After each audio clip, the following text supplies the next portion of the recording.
Hey everyone, I'm Justin Sorensen with the Marriott Library's GIS services. And for today's Map Monday release, I'm going to show you how quick and easy it is to create 3D city landscapes using Blender.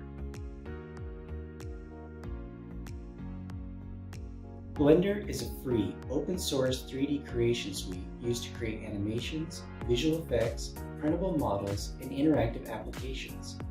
For our purposes, we'll be focusing on the Blender GIS add-on, a program extension allowing quick and easy import of satellite base maps, ground topography, and building geometry at the click of a button.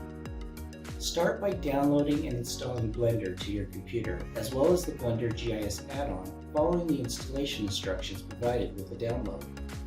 After successfully installing both products, a GIS tool will appear indicating that we are now ready to begin working with the Blender GIS add-on.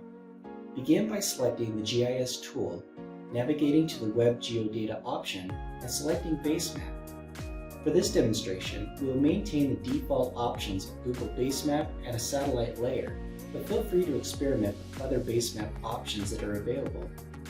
Selecting OK, we are now presented with an overview map of the entire world in which we can select a location from.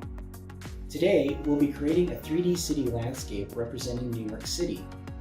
To do this, we press G on the keyboard to bring up the search box, where we'll enter our go-to location as New York City and the zoom level as 15.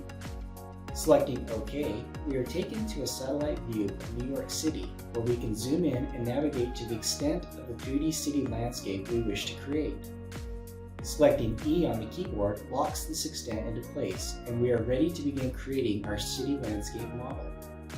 Returning to the GIS tool, we will navigate again to the Web Geodata option and select Get SRTM, which imports topographic information on the area displayed on the screen and applies it to the model for a 3D perspective.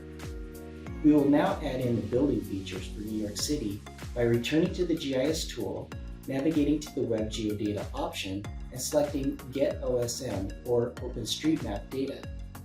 Here, we can select the OSM features we wish to import, in particular the building layer, making sure that the elevation for each building is consistent with ground level, and selecting OK. Now, depending on the number of features being returned or the geographic extent of the area you're working with, this process may take some time to complete.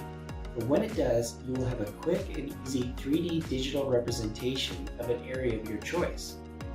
This can be exported as a visualization, or with a few additional steps, can be exported as an STL file for physical creation using a 3D printer. It's just that easy. So if you're interested in creating digital or physical 3D city landscapes, consider giving Blender and its powerful GIS add-on a try. Until next time, happy mapping!